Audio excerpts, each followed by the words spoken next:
This video is a double excuse. I was looking for an excuse to use this new cool microphone I got, and I've also been looking for an excuse to do a pull-up video. So I figured I'd do it in English so that you can learn a little bit about calisthenics and also practice your English a little. So I'm going to be teaching you today how to do proper pull-ups.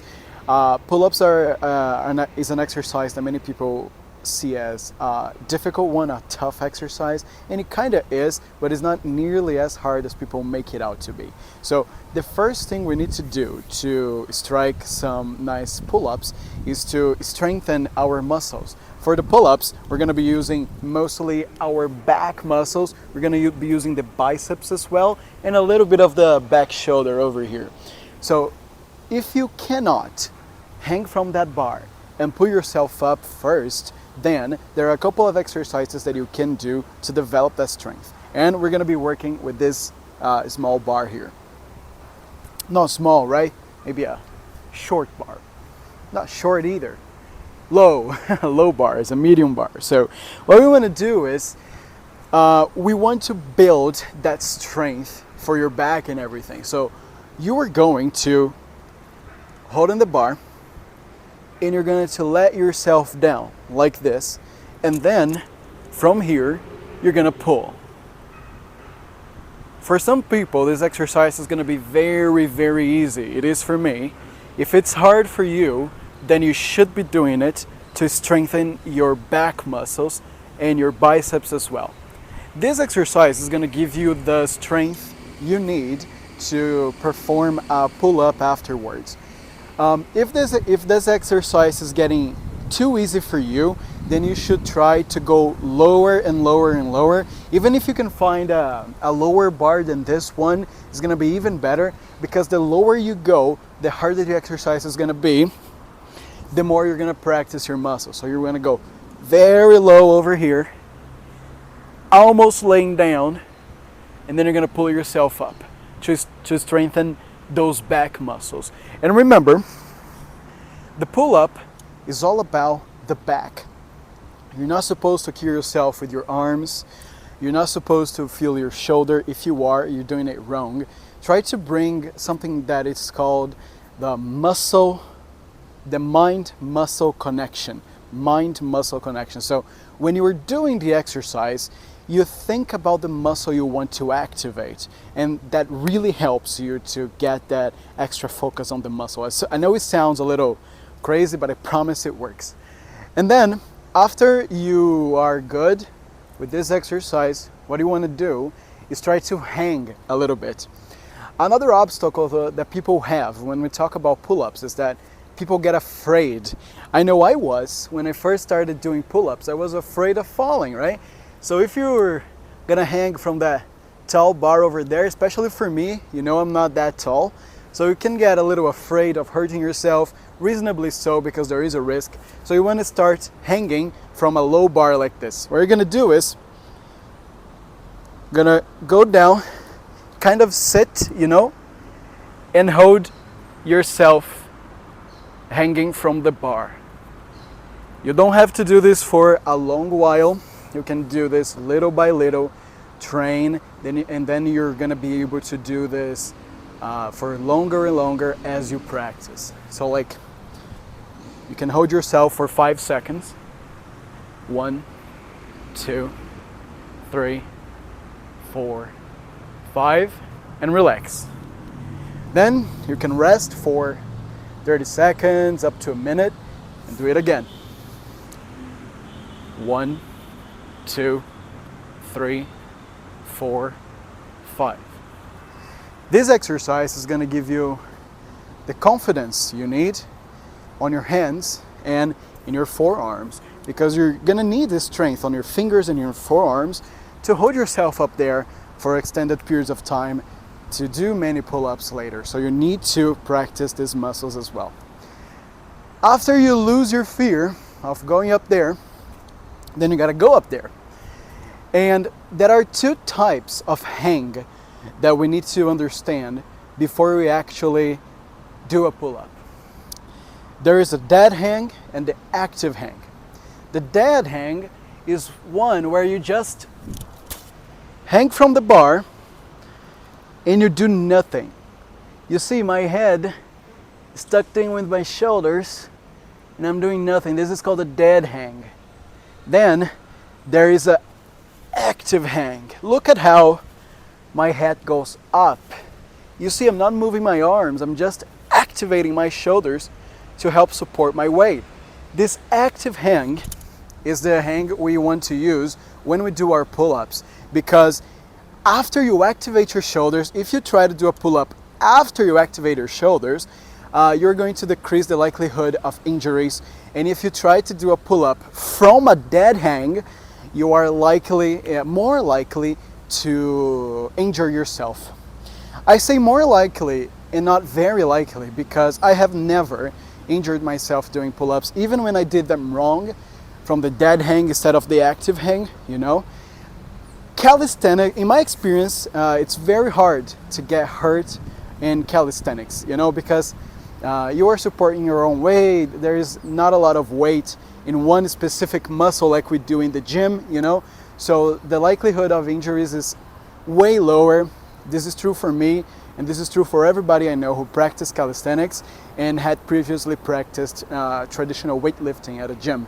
So calisthenics is gonna get you hurt way less, if ever, in comparison to traditional weightlifting.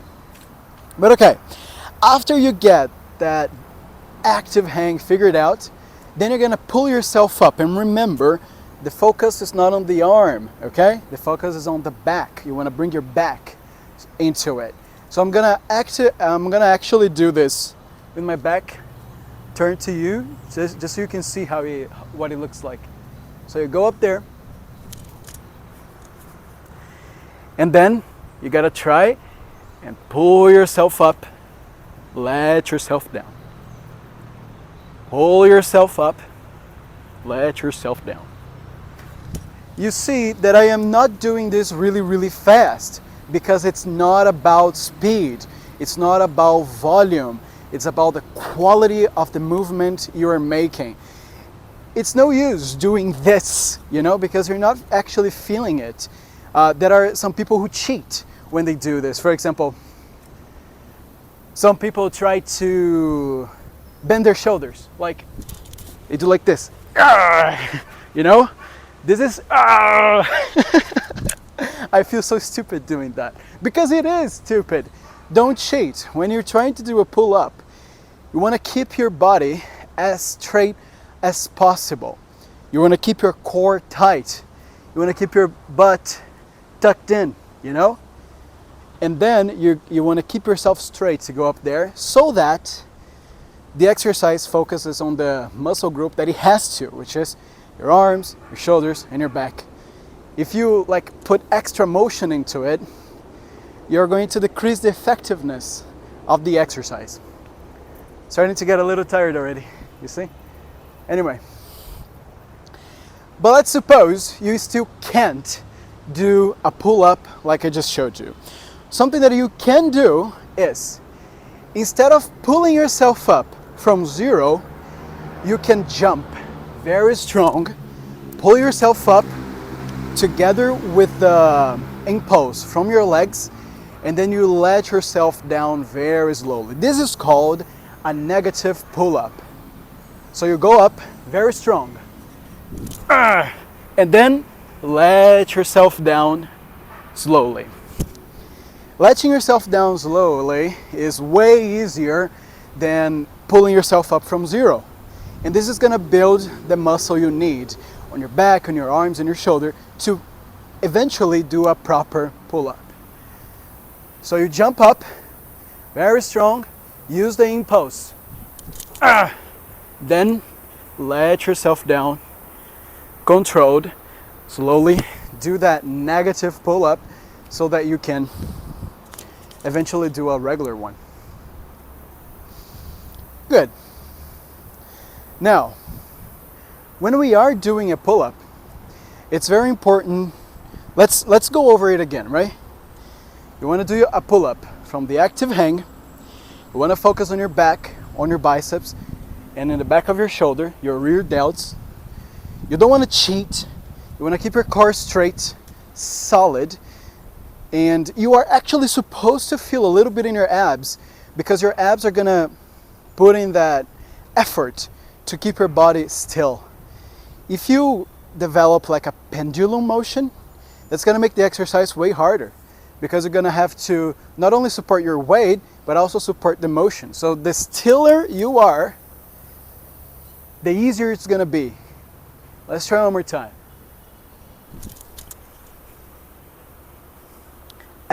Look, this is dead hang. This is active hang. Put your ass in, keep your core straight. Pull up. Pull up. Pull up.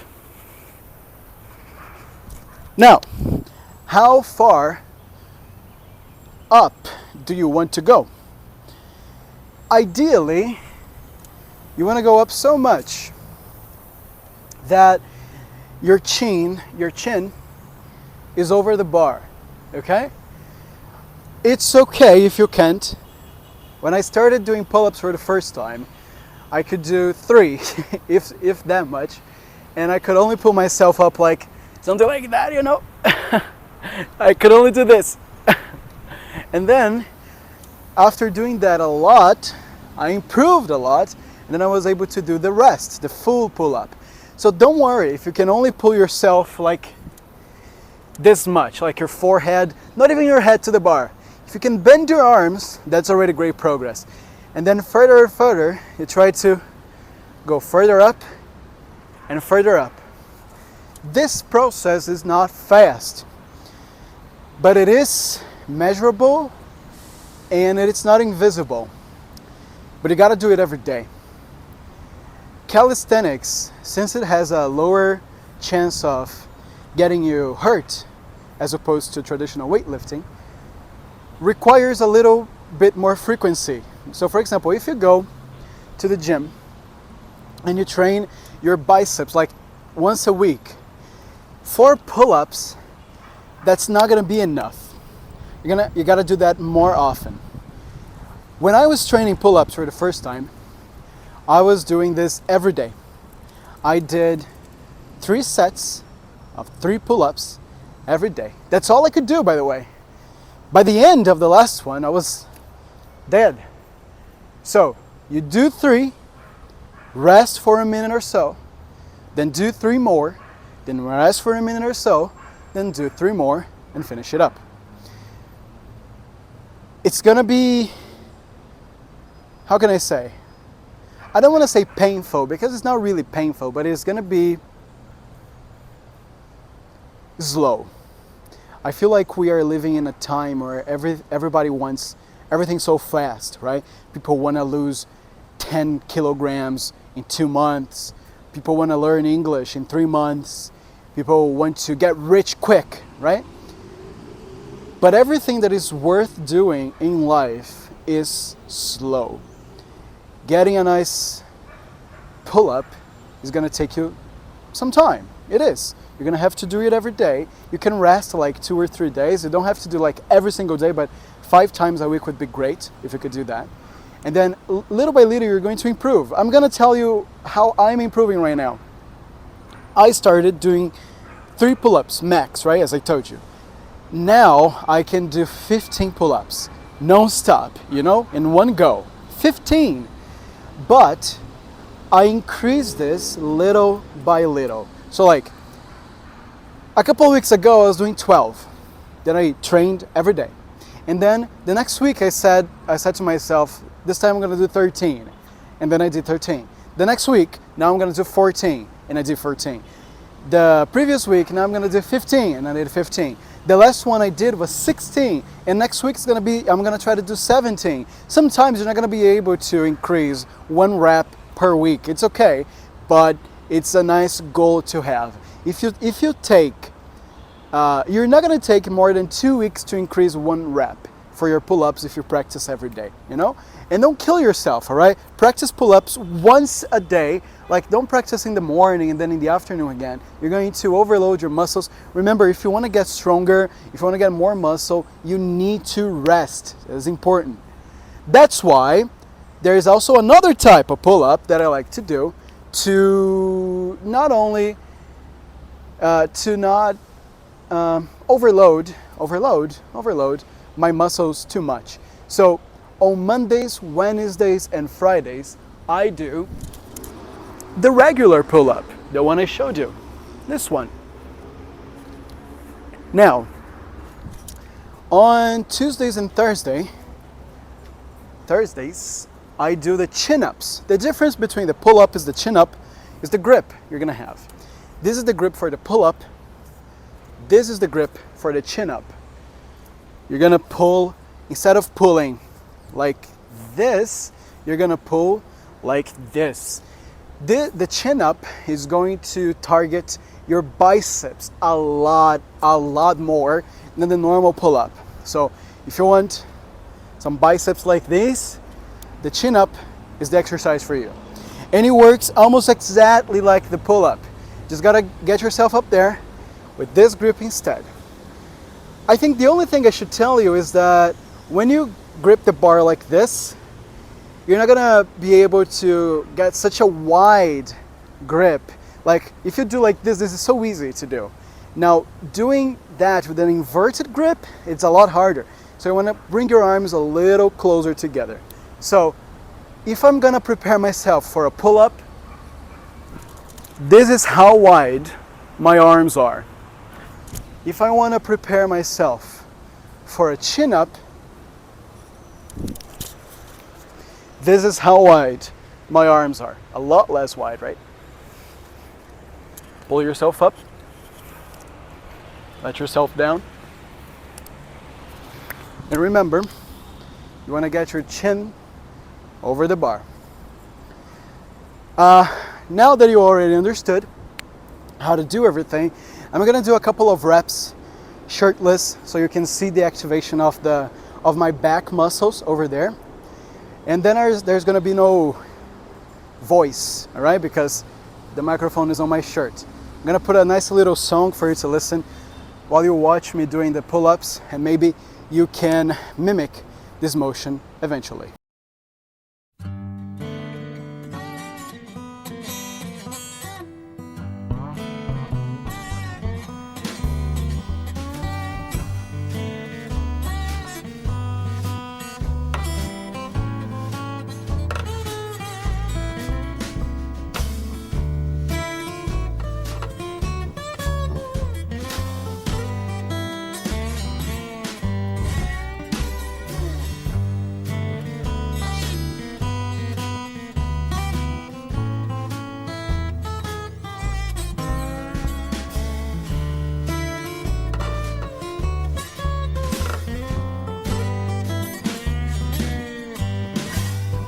That's how you do it. And I forgot to say something important too. Many people also cheat on the pull-ups when they are holding here, and when they let themselves down, they don't extend the arm completely. Some people stop the motion here, like they go down and they already want to go up. They go down like halfway and I want to go up. You don't want to do that. You want full range of motion. Bro Rodrigo, full range of motion is hard. No shit. Of course it's hard. But nobody said it was going to be easy, right? So you want to extend your arms completely.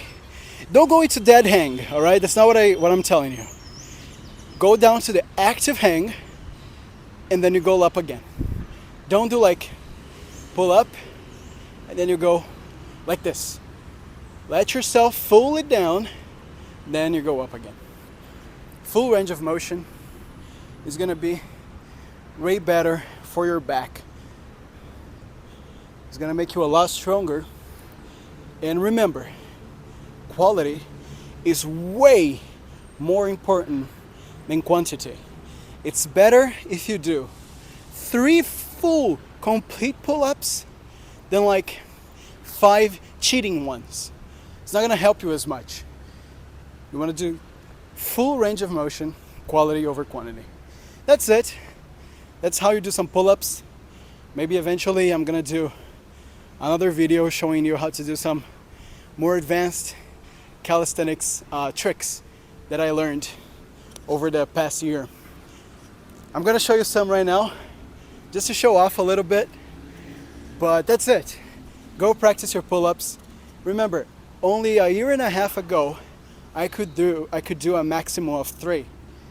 Now I can do 16 in a row. I can do 3 sets of 10 every day. So you just gotta stick to it, be consistent, be persistent, because that's how you improve. Same for English, I guess, right? I mean, if you have watched the video all the way here, damn, you can already consider that your English is a lot better than it was, Jesus Christ, 22 minutes ago. Let's end this, eh? Check out my calisthenics skills. You can also check the first comment in this video. You can click there to enter my English practicing community on WhatsApp. You can get in there. I'm gonna show you English content every day, and once a week there's gonna be a free call with me and everybody in the community, so we can practice our English together. That's it. Of course, subscribe to the channel so I can make more videos like this, and I see you next time. Check out my calisthenics skills.